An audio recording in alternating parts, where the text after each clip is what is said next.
Hello viewers, আসসালামু আলাইকুম। আজকে আমরা দেখব কিভাবে ব্লগ ক্রিয়েট করা হয়। তো এই যে অবজেক্টটা দেখতে পাচ্ছেন, এটা হচ্ছে আমাদের মাইক্রোওয়েভ অ্যান্টেনা। তো এই মাইক্রোওয়েভ অ্যান্টেনা দিয়ে আজকে আমরা ব্লগ ক্রিয়েট করব।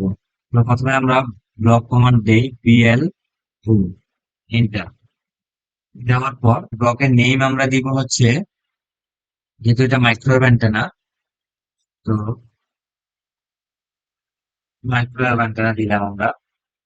তারপর বেস পয়েন্ট থেকে সিলেক্ট করব হচ্ছে পিক পয়েন্ট। এটা একটা পিক পয়েন্ট আমরা দিয়ে দিব। তারপর অবজেক্ট থেকে আমরা সিলেক্ট অবজেক্ট করব। অবজেক্টটা সিলেক্ট করার পর আমরা এন্টার দিব।